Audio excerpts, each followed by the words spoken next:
In today's video, I want to talk about the handbags that I didn't buy in 2020. Please guys, stay with me.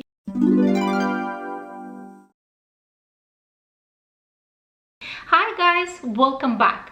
Today I want to talk about handbags that I didn't buy in 2020, and it's not the handbags that I purchased and then I sold them or I returned them.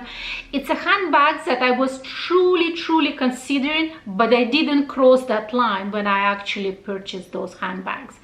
And last year was definitely a year of the handbags for me. I purchased 9 handbags last year, and I'm gonna link the video of all the handbags that I purchased in 2020 in the description box below.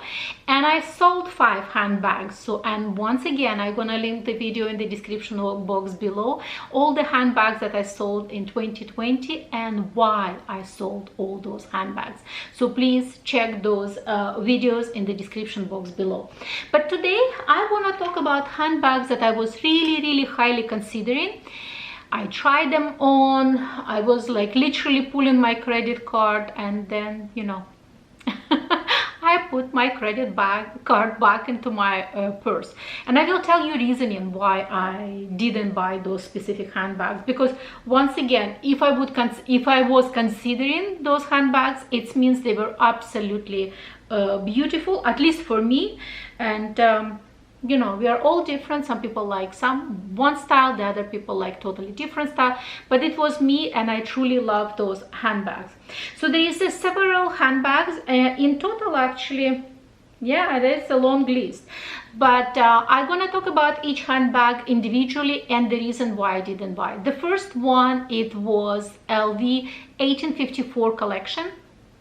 And originally from that collection, I got myself a scarf, like kind of twilly scarf, and the shoulder strap.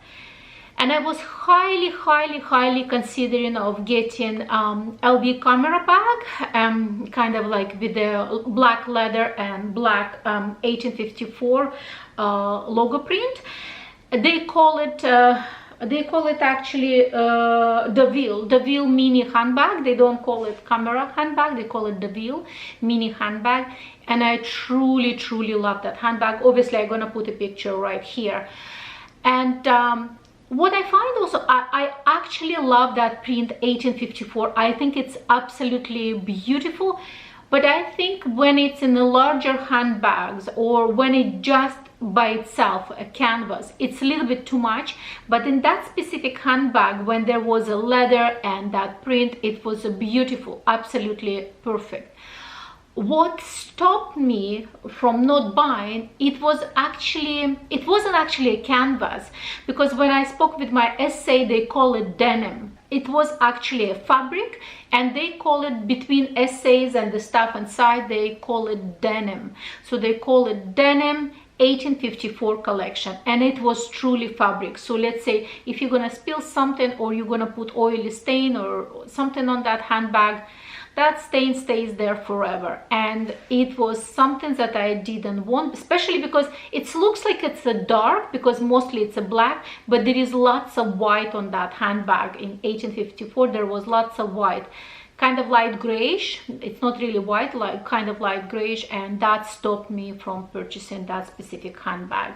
So the next handbags that I didn't buy, it's Chanel sequence handbag, and I even put a like kind of like pull on my Chanel Instagram, Chanel Instagram, on my Insta stories. What do you guys think of that handbag? And overwhelming number of people saying no, and most likely maybe I'm gonna even include the pictures of that pull. I wanted to have kind of Chanel embellished handbag with a sequence or jewels or something for a very long time, but I find that they're beautiful, but they're absolutely not practical. Not in the sense that it's too much, that you cannot wear it for every day. They were truly unpractical, because when I tried that handbag, when I say sequence, it's really sequence. Let's say if you're gonna wear anything, those little sequence pieces, they're gonna be pulling on the clothes and etc.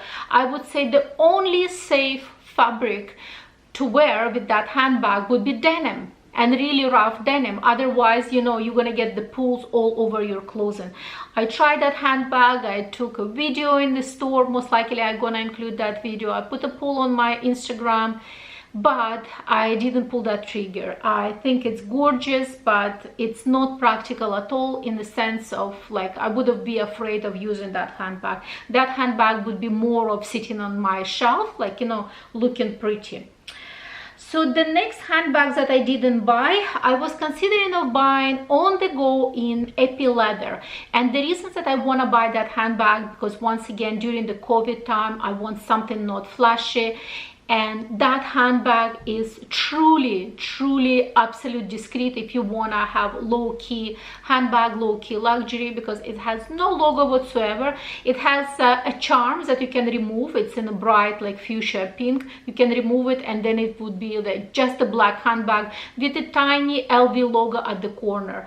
I tried that handbag and I loved it. I loved it enough, but I find that it's a bit heavier comparing to the canvas, because the reason that I want to have that handbag to actually load it with all the stuff, like load it with my computer, load it with all the other stuff that I need for work, and I don't need anything heavy. I want the bag by itself to be as light as possible. And at the end, I choose my OnTheGo in canvas, and I'm gonna link that video once again in the description box. Please check that video. Next handbags that I didn't buy, and I was really considering strongly, it's a new handbag from Louis Vuitton. It's a new tote, and they call it fold tote. And I'm gonna once again include my picture when I was trying this at the boutique, and it's actually very well made handbag, and the price was fairly reasonable. It's 3,300 Canadian, keeping in mind that it's a half leather and half canvas. I absolutely love that handbag, and I actually loved it not in a smaller size but in a bigger one, because in the sense that you can use it for work. And I love that color combination. It was kind of burgundy and black. Absolutely love it. Love that handbag. It has a front pockets, very practical, very usable. You can unfold those folds from the inside, making it larger, or put the folds in, which is making it smaller handbag. What stopped me from buying that handbag? Once again, the placement of the straps. And I recently did video handbag deal breaker. I'm gonna once again link that video in the description box below. Please check. I didn't really like the placement of the shoulder strap. That's the first things that kind of threw me off of that handbag. And the second one, it's actually depth of the bag itself. Yes, it's a good tote, but I find that for the size, it's almost looking like a bucket bag. It's too wide.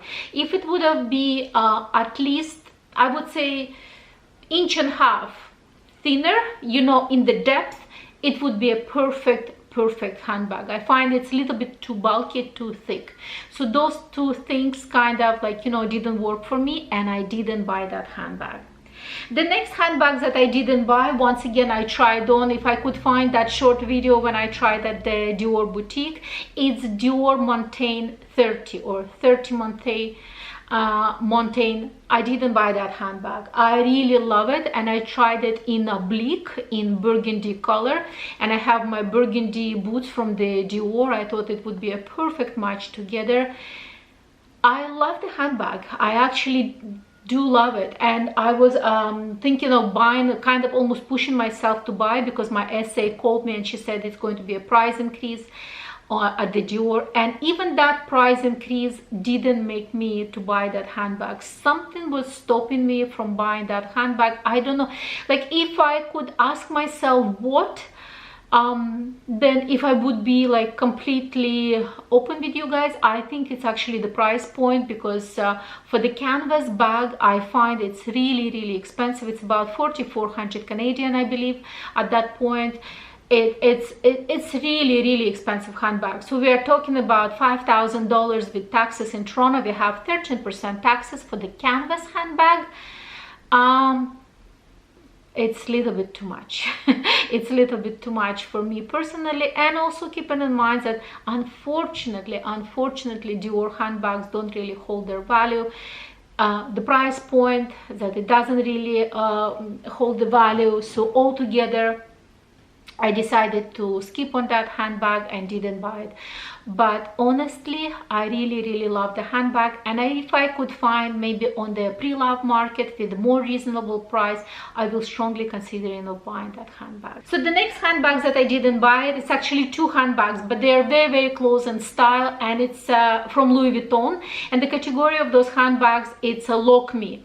There is one of them, it's My Lock Me, and I'm gonna insert the picture, and the second one, it's Lock Me Ever. I was actually trying both of those handbags at the boutique. I took videos, I took pictures. I'm most likely going to include the video and the pictures. And a friend of mine, Lena, she has My Lock Me, and she absolutely loves it. And most likely I asked her also about the wear and tear, and she said it's absolutely perfect. She doesn't have any kind of wear or tear or anything. And also the reason that I love those handbags, because I don't have anything from Louis Vuitton with the silver hardware or palladium plated hardware, and I wanted to add at least one handbag with the silver hardware from Louis Vuitton or palladium plated hardware from the Louis Vuitton. The problem is, when I tried it at the boutique, because there was like both of those handbags on the display, when I tried it at the boutique, the corners on both handbags were already rubbed off, and they rubbed off really badly. I tried the leather, and the leather is really soft and supple, but because it's a soft and supple, it's almost, that's the reasoning that the corners are really worn off really badly. The ones that I tried, all of them, they have a rubbing on the corners. And then I asked her to bring the new one, if she has somewhere a new one. She pulled the new one, absolutely brand new. My SA pulled just a new handbags, just been delivered.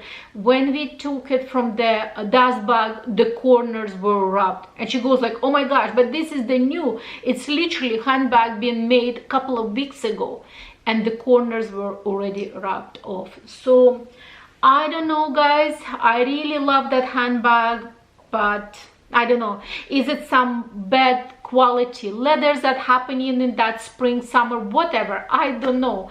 But that specific handbag didn't make it to my collection, only because of the quality of the leather, and especially like really poor quality of the leather, and it's affecting the corners of the handbag.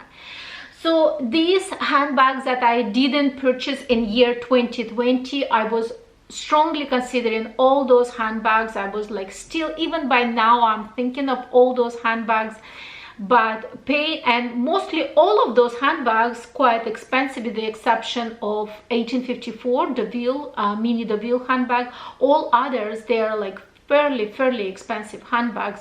So I couldn't pull the trigger with the quality and the price point, or maybe item doesn't hold the value, etc. But if I'm gonna find any of those handbags on the pre-loved market in very good condition, most likely I will consider purchasing those handbags. So I think that's it for today. I hope that you like this video. If you like the video, please don't forget to give me a thumbs up. It's definitely improving my chances on YouTube universe. I want to know yours, handbags that you were strongly considering in year 2020, holding, taking pictures, thinking, dreaming of the handbag, but you didn't buy it, and the reasoning why you didn't buy it. Maybe it's financial, or maybe something specifically you didn't like about the handbags. Please share your stories in the comment section below. I truly admire in reading your comments, and highly appreciate when you communicate with me, guys. So I guess that's it for today, and I will see you on my next one. Bye.